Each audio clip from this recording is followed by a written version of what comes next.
Hello there and welcome to another video from the Walking Talking Gardeners, and I have a question for you, the viewer at home, and to Lorna. Do you like free plants? Free plants? We like free plants. Do you like free Tradescantia? Yes, I do. Well, Tradescantias, do you know what, they are a little bit pricey, especially the fancy varieties in the shops, but they are incredibly easy to take from cuttings. You know, basically requires no skills other than to be able to hold a stem, and that's kind of it. Let me show you these. We've got these fantastic Tradescantias here. Now these aren't your regular Tradescantia. This is sillamontana, and these are from sort of like Mexico.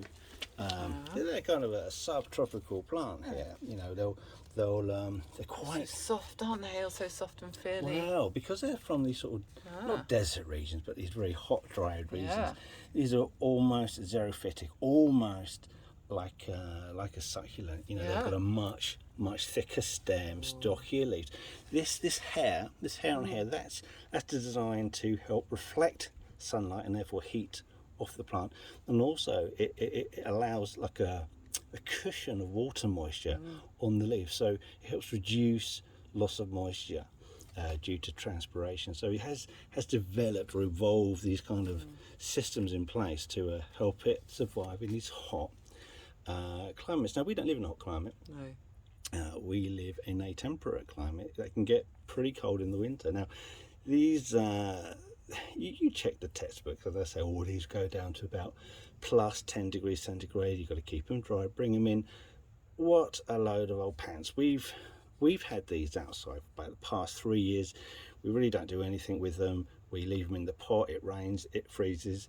Every year they bounce back. And look at these. You'll be interested to know that each one of these, I've got one, got two, three, one on the end. Every single one of these has been taken from cuttings. Yeah. You know, it sits out here. They're quite tough, really. I mean, they get knocked back in the winter, but they do come back. They do. But like they do. bedding Well, plants, you could say they're root hardy. Yeah. You know, so the tops will Die back, like completely herbaceous. get damaged by the frost and die. But the roots just keep going. Absolutely fantastic. Anyway, enough jibber jabber. Where's my free plants? Where's your free plants? Well, let me show you.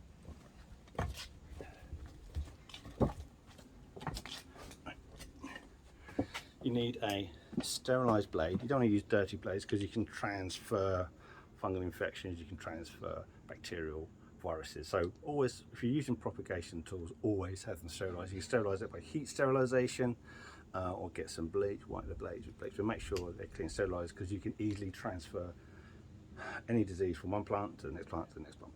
Right, so this is old school, because when you do your, hello mate. Oh, they're after their free plants. Free plants. When you take a cut, and when you cut a stem like this, it doesn't crush it. If you use scissors, it squeezes and cuts, so you create more damage. So these sort of knives do the minimum damage, and therefore it will take quicker. Of course, I won't be using that because I'm not old school. I'm going to use scissors because I prefer it, and it works anyway. So let's have a look at one of these. Let's do this one now. So we have a choice. We've got a choice of stems with flowers on, stems without flowers on. You do not take cuttings from stems with flowers on, because the plant is trying to divert energy into producing the flowers and the seeds. So that's a no-no. So we've got a nice one here, no flowers. Good. Yeah. So we'll take, what would you say? I'll take about 5 inches, 6 inches, and yeah, just over there, just below. Let me just show you, just below the leaf node there. Right, now the trick to propagation is that you want this plant to produce roots before drying out, because it has no roots. So in order to help keep the moisture in the stem, we remove all of this.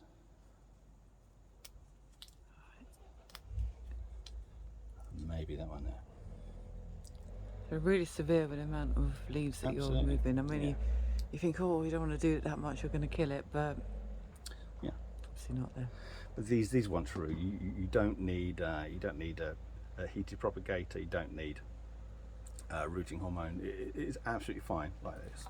Okay.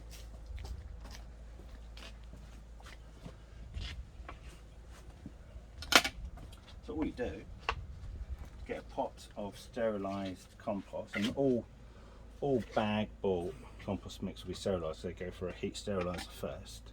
So there's no bacterial or horrible sort of waterborne funguses. A little hole in there. Pop that in. Backfill.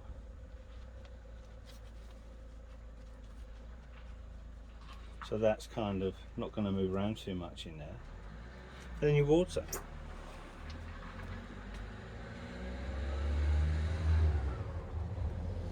That's it. That's all you need to do. So you could either spend however much money you want to in purchasing one of these. And how much did that cost me? Free. Free? Even the pot was free. Ah, you're such a... The compost was free skimping. because I bought it and you didn't. That's that. The labour was free because you were doing it, not me. All right, and just to prove how they want to root. Ah, Now, okay. so you look these up. They live in the desert. They don't like Yeah. too much water. I think where they come from, they get about a foot, 12 inches of rainfall every year. Okay. Well, I mean, there's at least 4 inches of rainfall in that. And despite that, you'll see. I don't know if you can see it in the glass. Oh, But you will see. They're stuck together like biscuits. oh, so that... You will see. Oh, okay. It's roots here. Yeah, I can see Oh, look, roots. it's We can see root in the roots. jar. So it's rooting, Yeah. and it's not coming from the base like the like No. coleus that tend to. They've all All come along from the leaf nodes. from these leaf yeah. nodes. Yeah. Right, now this is all good and fine, and you can show Okay. your friends, look how good I am at propagating things, but now you've got to try and get these really fragile, easy to snap Yeah. roots into a pot of compost without breaking them, which Yeah. is really quite difficult. So we have a comparison. You can either mess about with the water and Yeah. it will root. They'll all Yeah. root. All the Tradescantias will root by this system. But really you're better off just doing exactly what I've done here. Take a cut in, remove the leaves, place it in a pot of compost. Ah, saves you a bit of time. Yeah. 2 to 3 weeks these would have rooted. You'll start seeing new growth. I mean, look, this is already grown here anyway. Oh, And that's it. Let's just set these up. okay. More plants for free. More plants are free. No, we can't do that way, can we? Right, so really just put a little bit in the bottom. Okay. We're going to place these on the side and then gently, really, and we can't really, because you can't really compress. So can you get in closer? All you can really do with this one is tap it A little tap. and hope you're not damaging anything. Wow. A bit more. A bit more. Someone clumpy like me would. Well, you'd immediately try and squash down, but you can't. You can only tap that into place I'd use the first method. and then water it in. And then the watering helps bind the compost to those roots. And have you got any questions, Lorna? How much is this going to cost me, Simon? It won't cost you anything. Not a penny. Not a penny. So we have 2 more cuttings. What we'll do, we'll place these in our nursery area, and we can make a comparison. We know this one's got 2 in, so these are the 2 that were rooted in water, and I've got 1 which is a straight cutting. Yeah. We'll put these in the nursery area, and then we can make a comparison as to which one takes first. And I think I've covered it all. That is how, this particular Tradescantia, if you can find it, has an award of merit from the Royal Horticultural Society, so it is an excellent choice. I really like it. Which is why It's a good job because we're going to have a lot of them around the house. Well, we're using them as an underplanting or ground cover. We are using it as ground cover along here, and it looks great. You know, it's just going crazy along here. Little border that we had. It's a nice little sunny border, and it seems to be enjoying it. Well, we may well start putting some cuttings of these into the hardy tropical effect beds as well, and get that a bit more unusual sort of texture, bit of colour. But there you have it. That's Tradescantia sillamontana. Yep. Perfect choice. Thank you for watching this video. Got any comments? Leave them in the comment section. And if you'd like to support this channel, get more videos, then click on subscribe. Thank you very much, and goodbye.